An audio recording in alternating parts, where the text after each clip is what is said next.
What's up, everybody? This is the Sports League Podcast, back for another week. I'm your host, Alex Leak, and we have a special guest on the show this week, former New York Knicks NBA point guard Chris Childs. Great to have you on, Chris. Hey, I appreciate it, Alex. My pleasure. Yeah, it's a great time to have you on, right in the middle of the playoffs.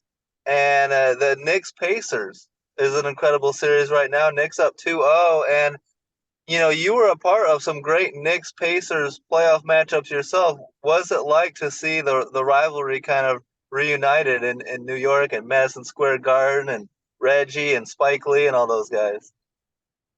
Well, it's good for the game of basketball to get that energy back in, the mecca of all sports, especially Madison Square Garden. So to have the team doing well back in the playoffs, see the energy of the fans in there, and then having a bonus of playing against the Pacers, which we've had a long-standing rivalry with. That's a bonus for the NBA and the networks. Yeah, and they've been a lot of fun to watch. Are you a big fan of Jalen Brunson? He's been getting, comparisons to like Allen Iverson, and he's really playing well. Yeah, he's playing super basketball. Anytime you brought in and the coach gives you the ball to make things happen, that gives you a lot of confidence, and he's playing with a lot of confidence. The team is getting on his back, and he's carrying us.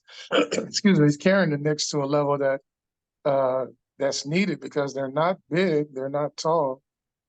They play with speed, they play with a lot of tenacity, and just having three guys on the team that knows each other very well, that play together in college, they Hmm. feed off each other, and I think the rest of the guys feed off of them as well. Yeah, I liked head coach Tom Thibodeau a lot. I loved him when he was the Bulls head coach, and I love that in a league where it's all offense, right? He's got a team that plays hard on defense and gives a lot of effort. Josh Hart, OG Anunoby, those guys, um, Thomas Robinson as well. Do you like Tibbs as a coach? Yeah, I like Tibbs when he was our defensive coach when I was with the Knicks under Van Gundy. Okay, You, yeah. you can you can tell by watching him that he allows the kids freedom on offense as long as they play defense. If you don't play defense, then you're not going to be out there. You can't take the shots that a lot of those guys take. So as long as you're giving me the effort defensively, Tibbs is allowing those guys to have some freedom offensively, where with their size, they have to get the ball up and down the court because without Randall, uh, there's really no low post presence Hmm. other than Jalen posting up other guards or moving without the basketball and making cuts. That's how they get their points in the paint. So they have to keep a up tempo style of offense in order to you know take up for their lack of size to be able to play in a half court set. So as long as they keep uh, up tempo offense, I think they'll be okay. What was it like going back to your day, those playoff series with the Pacers, with the Heat? Like the Knicks Heat rivalry really stays in my mind. I mean, I grew up a Bulls fan and Jordan, so the Bulls Knicks rivalry was awesome. But Knicks Heat, you could just count on a big fight, multiple suspensions every series, every playoff series. It was so much fun as like just a fan of basketball to watch those series. Well, it was just fun competing against those guys, and you don't like to use the word hate, but we disliked them. Hmm. It was like looking in the mirror playing against each other because of Riley being there. Jeff Van Gundy was his understudy, and so we played a similar style of basketball. And so when we got it on the court, and then we see each other all the time in the playoffs, you're going to have some kind of dislike or hatred towards um, your opponent. Um, but yeah, it was fun. I loved it. That style of basketball back then was brutal. Um, Hmm. we scored 90 points. That's like them scoring 115 now. Yeah. In this NBA. So You know, I think I might have been in a game where it was 73, 70 something. But we usually get in the high 80s, sometimes in the 90s. But that's just the evolution of the game. The game has changed now. These guys are more athletic. They have a lot more freedom. They rather take 10 threes than 5 twos. So Yeah. that's just the way the game goes. But if you know, once you get into the playoffs, especially to the finals, you have to be able to do something in the half court setting because each series there's going to be adjustments made. So Yep. this series isn't over yet. We still have a long way to go. But as long as the guys concentrate just on game three, they'll be okay. I agree. I think it's still going to be a good series. Um, yeah. Do you think that you would have enjoyed today's style of basketball? For me, I find the regular season almost unwatchable, and then once the playoffs start, then you see that competitive, that fire, the adjustments, the actual effort on defense. The regular season has become like a bunch of mini all-star games, in my opinion. But do you think you would have enjoyed this style of era basketball? Well, yeah, I'll speak on the regular season. Mm-hmm. Uh, I mean, guys. It's a marathon, so guys are kind of pacing themselves. Yep. That's why they like the early play-in or whatever championship, whatever the heck, That mid-season thing. whatever the heck he was doing with that. That was the dumbest thing ever. I agree. Uh, it makes guys, a lot of guys. I'm not gonna say a lot. A few guys come into the training camp not in shape. Yeah.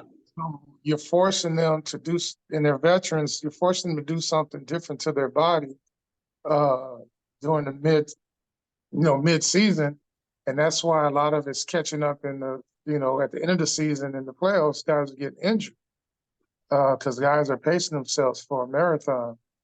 The second part of your question, as far as what I enjoyed, yeah, it's a lot more money. Uh, uh, there's a lot more freedom to play. The game is not as physical, so you have to. Sometimes I watch the game. I can't watch a whole game because I get frustrated. But Yeah. sometimes you basically have to give a guy a layup in space because the game is called so tight. As far Yep. as fouls being called, so I would have to adjust my game because I played a physical uh, game, so I would have to adjust to be able to stay in the game for a long period of time because of the physicality is not there. But like I said, the game evolves. You have to make adjustments. These guys are doing things that we didn't, a lot of us didn't do. I mean, it wasn't too many guys shooting 35 footers uh, on it Yeah. with a 3-on-2, or a 3-on-1. Yeah. So it's a whole different ball game.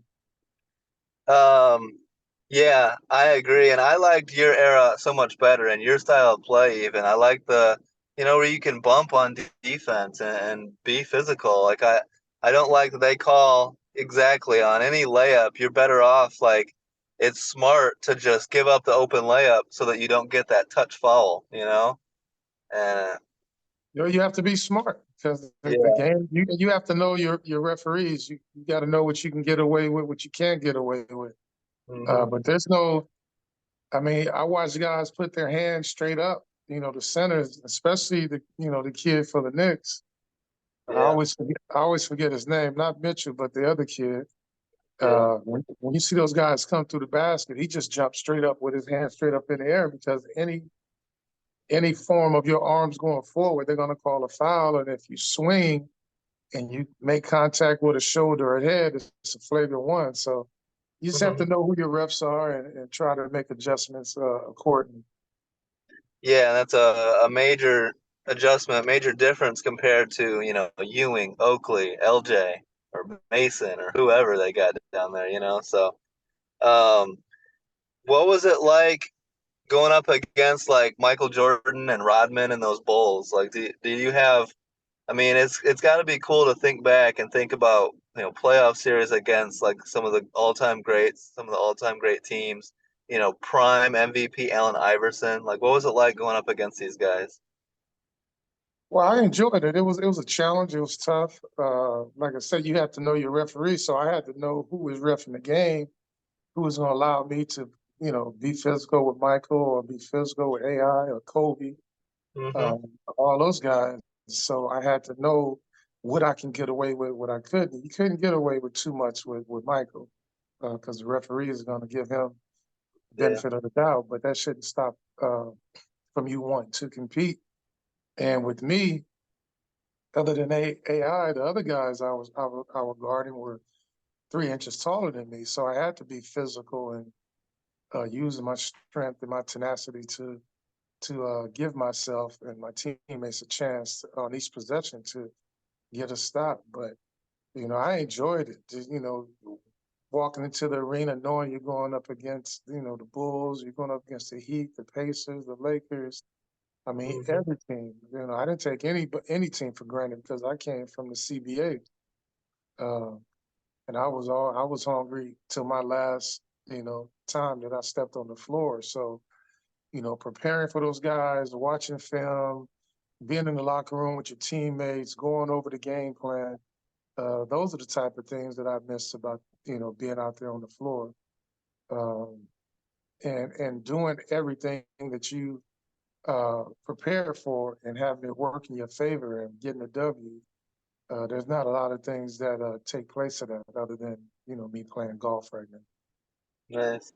Um, yeah, I mean, that's got to be incredible to think back on. And yeah, as a kid, growing up watching those series was so amazing. And being a Bulls fan, but I had major respect for the Knicks, for the Pacers, for the Heat, for all these teams were built and were so much fun to watch. Yeah, I love the Pat Riley, Jeff Van Gundy, that rivalry of the Heat and the Knicks.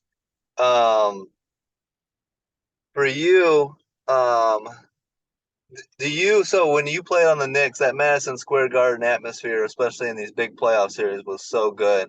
Is it enjoyable to see the atmosphere back? And like, when you're watching this Knicks Pacers series or even the Philly series, which was a lot of fun too, just that atmosphere at Madison Square Garden. I've never been, but it's definitely on my bucket list. I need to catch a playoff game there.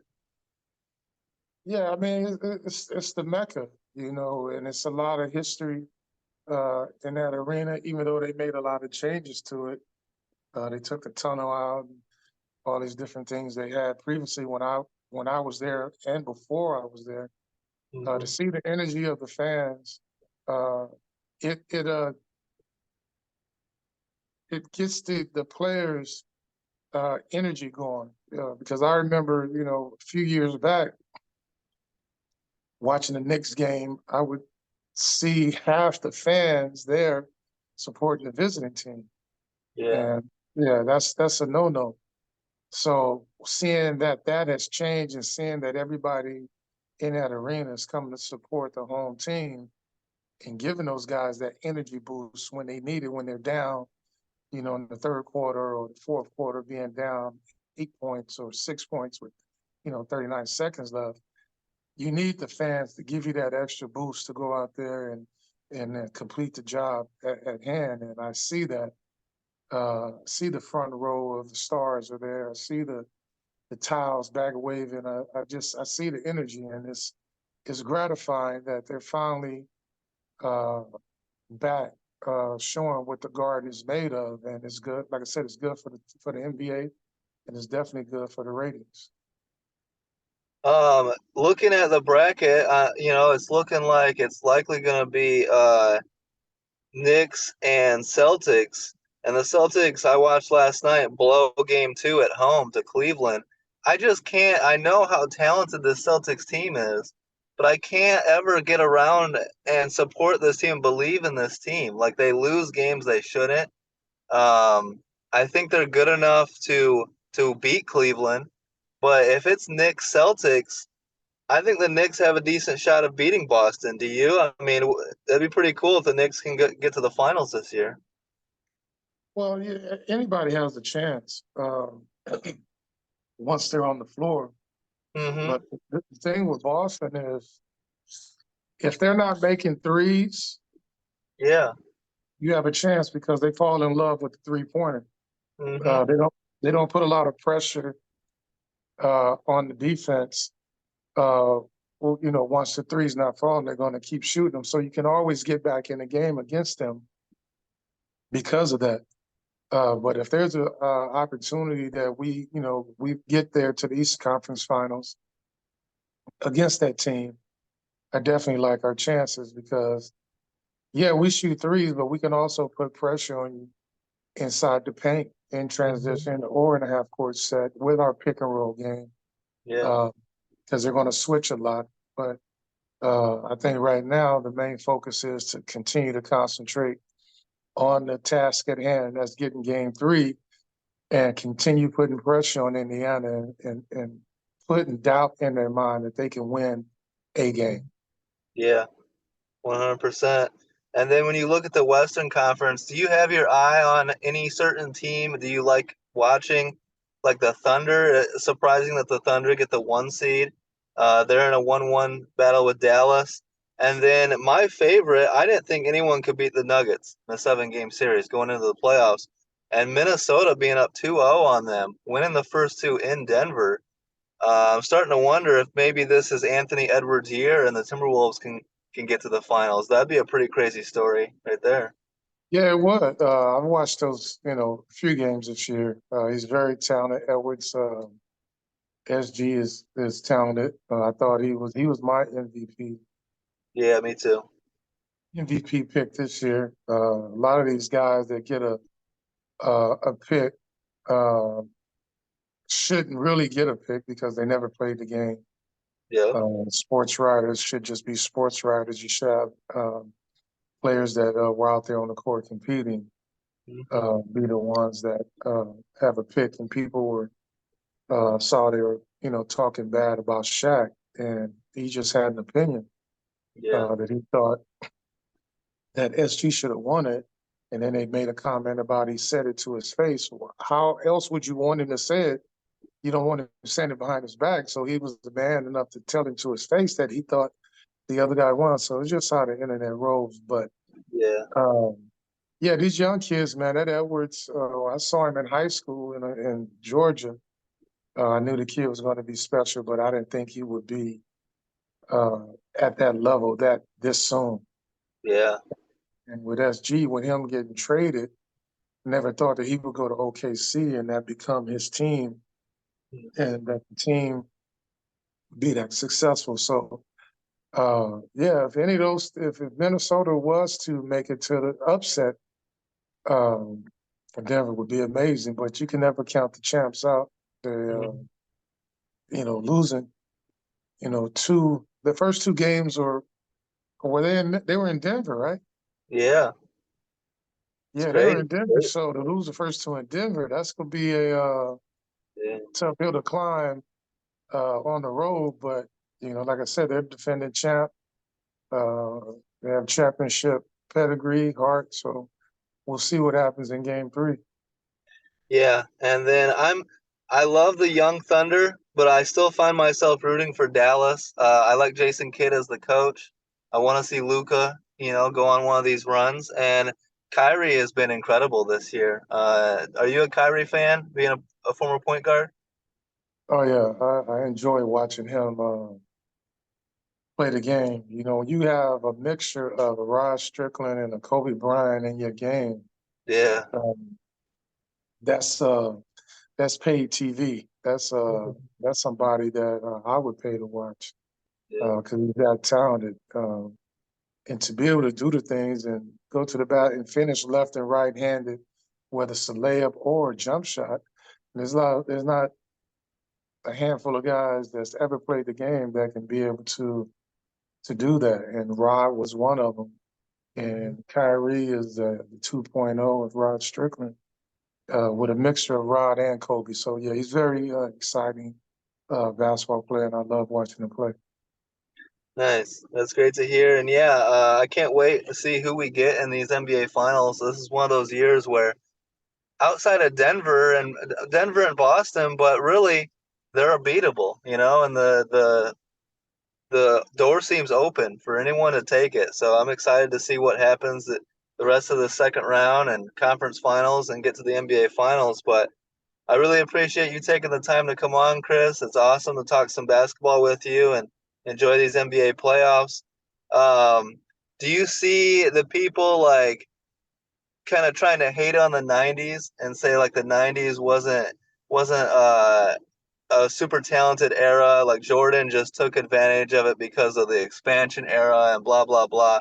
What do you think when you see stuff like that? Because I grew up on the '90s and I'm like, you guys didn't watch. Like anyone that watched and you played in that era, you know better, right? Yeah, I mean, that's just the way the world is, wrapped. Is everything is negative or putting the next person down.